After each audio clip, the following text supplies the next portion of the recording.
মুসলমানদের কর্তৃত্ব, মুসলমানদের শাসন দীর্ঘ 750-800 বছর পর্যন্ত এই পাক ভারত উপমহাদেশের শাসক ছিল মুসলমান। কিছু মুনাফিকের মুনাফিকির কারণে 200 বছর ব্রিটিশ শোষণ করেছে, নির্যাতিত হয়েছে মুসলমান। আমার মুসলমান আন্দোলনের ভিত্তিতেই এদেশ থেকে ব্রিটিশ পালাতে বাধ্য হয়েছিল।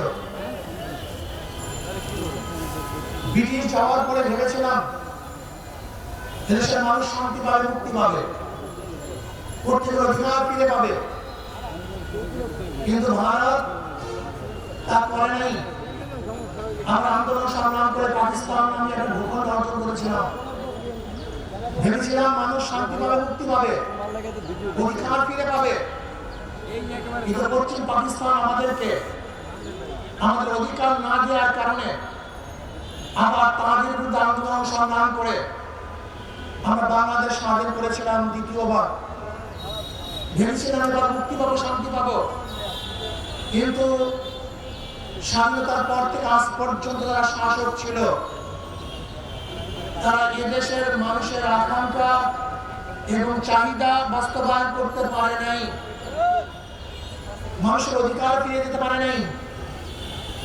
দলীয়করণ, ব্যক্তিকরণের মাধ্যমে, জুলুম অত্যাচারের মাধ্যমে দেশকে ধ্বংস করে ফেলেছে, ভারতকে বন্ধু বানিয়েছে।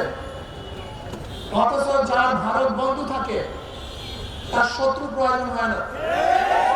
আপনারা জানেন সিকিম একসময় স্বাধীন রাষ্ট্র ছিল, ভারতের খুবই বন্ধু ছিল, কিন্তু লেন্দুর দর্জির মতো এক চাটুকার এবং মুশাহিদকে সৃষ্টি করে সে সিকিমকে ভারতের পরম রাজ্য হিসাবে নয়, ভারতের অন্তর্ভুক্ত করতে বাধ্য করেছিল।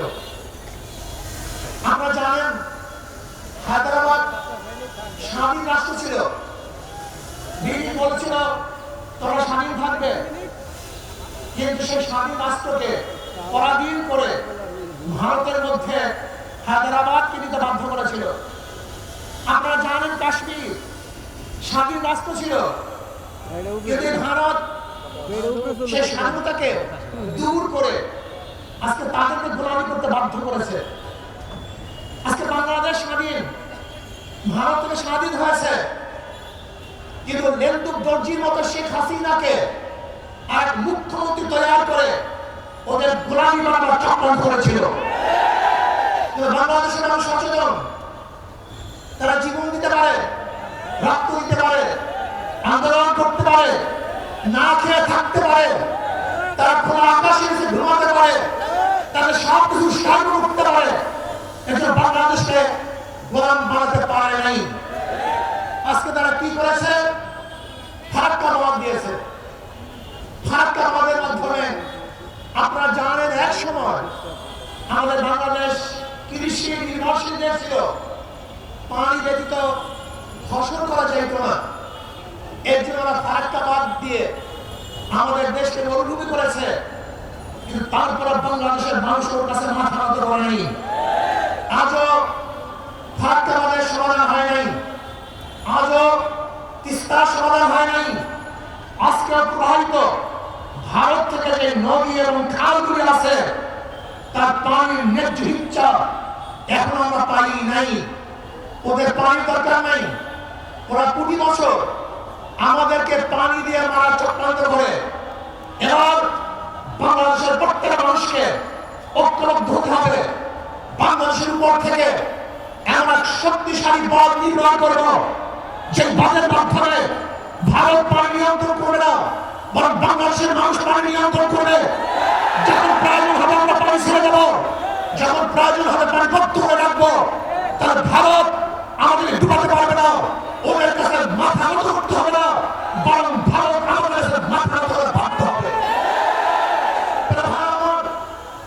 আমাদের অর্থনীতি ধ্বংস হয়েছে, আমাদের সংস্কৃতি ধ্বংস হয়েছে। আজকে ইসলাম শিক্ষা বইয়ের মধ্যে দেবী রুটি আঁকা হয়েছে, আজকে রাধা এবং রাধা কৃষ্ণের সবক পড়ানো হচ্ছে।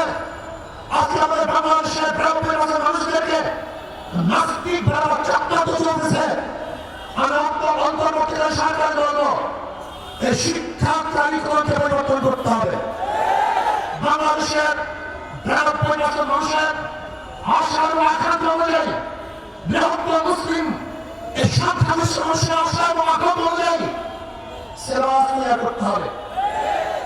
আমি বলবো কবি চৌধুরী স্বঘোষিত নাস্তিকদের নাস্তিককে নিয়ে যে শিক্ষা কমিশন গঠন করা হয়েছিল 2010 সালে, সেই শিক্ষা কমিশন পরিবর্তন করে আমাদের বলবো জ্ঞান মানুষের মাধ্যমে শিক্ষা কমিশন গঠন করে এদেশের মানুষ এদেশের মুসলমান, এদেশের ধর্মীয় মানুষ, হিন্দু ধর্ম, খ্রিস্টান, বৌদ্ধ সমস্ত মানুষের আশা আকাঙ্ক্ষা অনুযায়ী সিলেবাস সাজাতে হবে। কারণ অবস্থা কি মুসলমানদেরকে বাদ দিয়ে বাংলাদেশের মানুষ কোনো সিলেবাস চায় না, হতে পারে না, হবে না। যে সিলেবাসের মধ্যে নবী মুহাম্মদ সাল্লাল্লাহু আলাইহি ওয়াসাল্লাম ইতিহাস থাকবে না, যে সিলেবাসের মধ্যে আবু বকরের ইতিহাস থাকবে না, যে সিলেবাসের মধ্যে ওমরের গল্প থাকবে না, যে সিলেবাসের মধ্যে উসমানের কথা থাকবে না, যে সিলেবাসের মধ্যে আলীর গল্প থাকবে না, ওই সিলেবাস বাংলাদেশে চলবে না, চলবে হবে না। যে সিলেবাসের মধ্যে শাহজালাল ইয়ামানির ইতিহাস থাকবে না, শাহ আব্দুল ইতিহাস থাকবে না, যে সিলেবাসের মধ্যে এদের যারা শাসন করেছে, এদের যারা গোটা পৃথিবীকে নড়িয়ে দিয়েছে, তসমাস করে ফেলেছে, তার ইতিহাস যে সিলেবাসের মধ্যে থাকবে না, বাংলাদেশের বুকে সেই সিলেবাস চলবে না, হবে না, হবে না ইনশাআল্লাহ। ভাই আমার সতর্ক থাকতে হবে, চমৎকার রাখতে হবে। আজকে ফখরুল সাহেব বলেছেন মৌলুদের প্রতি ক্ষমতা আসে নাই, আসার সম্ভাবনা নাই। আমি ফখরুল সাহেবকে বলবো, আপনি মৌলুদ হাসাবে মৌলবাদী বলে কাকে ইন করতে চান? কে মৌলবাদী? হিন্দু মৌলবাদী, খ্রিস্টান মৌলবাদী, বৌদ্ধ মৌলবাদী না মুসলিম মৌলবাদী? ইসলাম মৌলবাদ জিন্দাবাদ, জিন্দাবাদ। ইসলামী মৌলবাদ জিন্দাবাদ, জিন্দাবাদ। ইসলামী মৌলবাদ জিন্দাবাদ, জিন্দাবাদ। আমরা ইসলামী মৌলবাদ বিশ্বাসী, আমি মুসলমান, আমার মূল ঠিক আছে, আমি মূলকে বাদ দিয়ে রাজনীতি করতে পারি না। মুসলমানদের দেশে ইসলামী মৌলবাদকে বাদ দিয়ে, ইসলামী মূল্যবোধকে বাদ দিয়ে কলকুদের রাজনীতি করতে পারে নাই, পারবে না ইনশাআল্লাহ। কাজে আপনি যে স্বপ্ন দেখেছেন মৌলবাদের ক্ষমতা আসবে না, আসে নাই, সম্ভাবনা নাই। আর আমি উঠে দেখছি ইনশাআল্লাহ আগামী বাংলাদেশ ইসলামী মৌলবাদীদের বাংলাদেশ, আগামী বাংলাদেশ কোরআন সুন্নাহ বাংলাদেশ, আগামী বাংলাদেশ এদেশের স্বাধীনতাবাদী মানুষের বাংলাদেশ, আগামী বাংলাদেশ ধর্মীয় ব্যক্তিগত বাংলাদেশ, আগামী বাংলাদেশ সাম্য, মানবিক মর্যাদা এবং ন্যায় বিচার প্রতিষ্ঠিত বাংলাদেশ, আগামী বাংলাদেশের দেশপ্রতিম বাংলাদেশ।